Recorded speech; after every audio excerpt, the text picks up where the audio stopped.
All right, so what we're going to look at now is your handouts. I'm going to ask you to open up your handout and look at the back. They're the back pages. They separate. It's called Survey Success. Survey Success. 3 pages.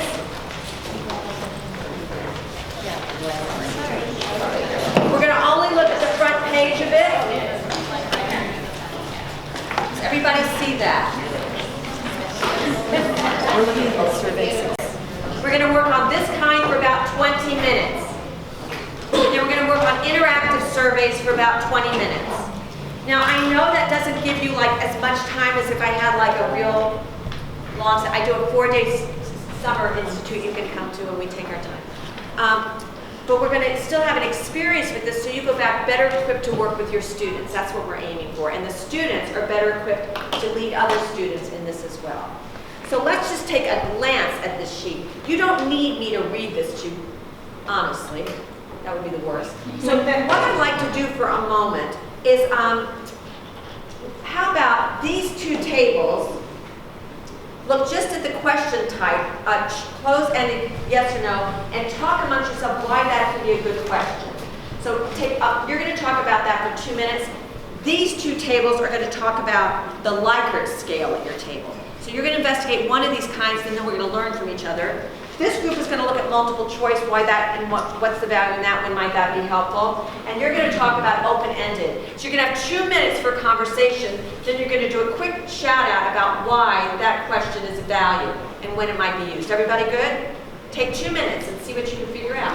Talk to each other. All right, this is a teaching strategy called Each One Teach One. The one we did before was define this, where we came up with our own definition. But this is Each One Teach One. Rather than me being the sage on the stage all the time, you're going to get to teach each other. Because we know when you teach, what happens? You learn. Plus, as the teacher, I can then pick up what people might be missing and add it, right?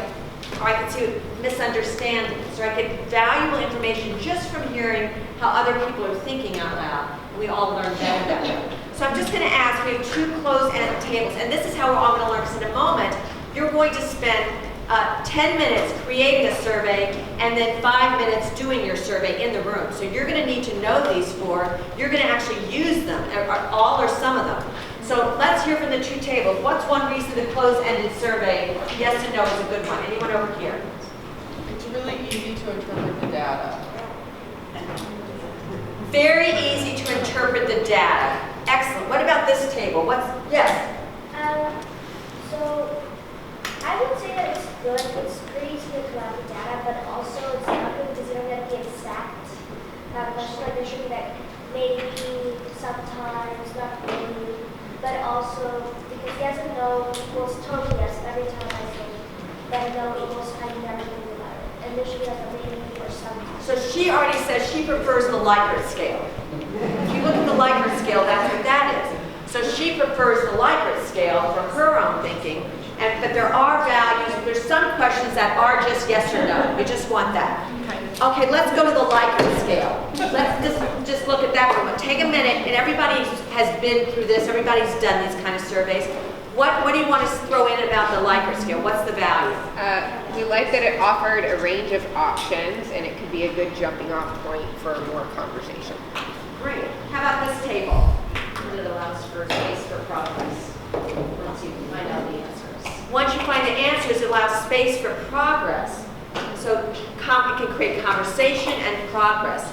Really helpful. Now we have 1 table for multiple choice. All of us know what that is. We've been doing that forever. What's the value in multiple choice?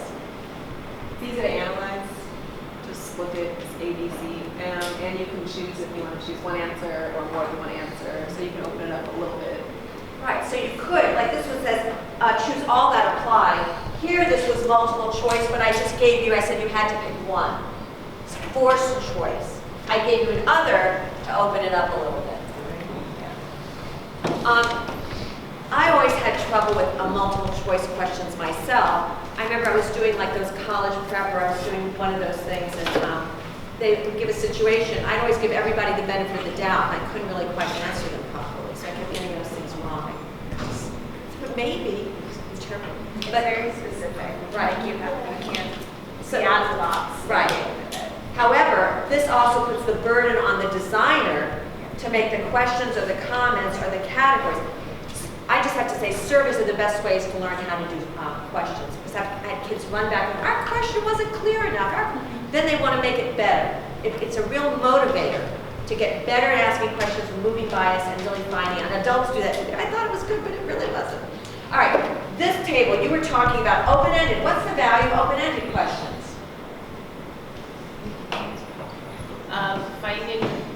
Sometimes you find ideas that are not maybe what you intended. So you learn new things. You can learn new things. Now the downside is sometimes people don't have the time to collate that data, depending on the scope and size. So again, we're looking at how to pick which of these that is best for all kinds of conditions. So I want you to dive in, and this is what we're going to do. I'm going to just take a moment to give you some kind of overview. At your table, you can work as a table to develop a survey. You could divide up and everyone makes, like, you could take the theme of, let's say, recycling or hunger or any kind of issue. Now, you have to remember you're going to be surveying people in this room. So, for example, if you wanted to survey people who are living with hunger every day, they're not in this room, I'm suspecting. So if you want to do that kind of survey, you can, and go to people for feedback on your questions. I want to give you the latitude to do whatever kind you would like, given the population you would like to give this to. However, I hope some of you do surveys that you can conduct in this room, because it's really fun to conduct them and see what you find out right here and now. So a table can work together, or you might say the three of us want to do one topic, the three on another. The only thing is you don't work alone. You can work in pairs, 3s, 4s, 6, 10. But what you're going to have is about 10 minutes to construct your survey. All right? When you're done, if you don't need as much time, we might do it in 7. I don't know. Dive in and see what you need. Go for it. So people were saying, do I go alone? Do I go you could go out and do surveys in any combination you want. Singly, as a group, whatever. That's all your choice. The whole thing is the more choice you give your students, the more engaged they are. The more you tell them how to do things, the less engaged they are. What we're going to do now is I'm going to ask you, how much time would you like to give your surveys? Who's got a time you'd like? Somebody give me a number. How many minutes do you want to conduct your survey in this room? I hear 2. Does anybody want more time than 2 minutes? Yes. How much time do you want?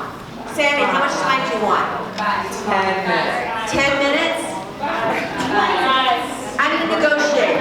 I'm going to give you 7 minutes to walk around and see what you get. Then we're going to come back and have 3 minutes at your table to debrief and find out what happened. All right, so now you've got 7 minutes and set the timer to go conduct your interviews. Go.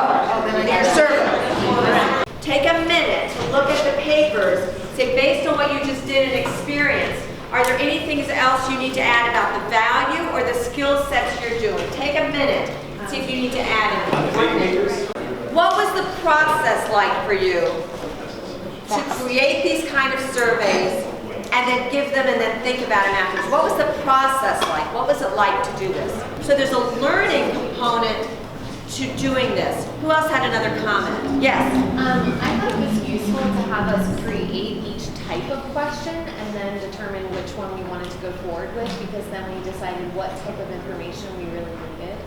So it's good to do all 4, because otherwise it's like, it's like with service learning. Sometimes people say, well, let's just throw money at it, indirect service. No, let's look at all the 4 types so that we can come up with what really is the appropriate way rather than what the default way is. We don't want to default, we want to be intentional. I know this wasn't the intention. I thought this would be a really great way to jump off to other conversations. There were questions both that I asked and I answered that, because of the format, didn't get very much context, but certainly would have liked to add context and would love to hear more. So I think, you were mentioning this is a abbreviated workshop, but if it was longer, I think some really good conversations could have come out of just these quickly generated questions. Exactly, and very often when adults and students do these, they say, I want to do it again, but ask this now.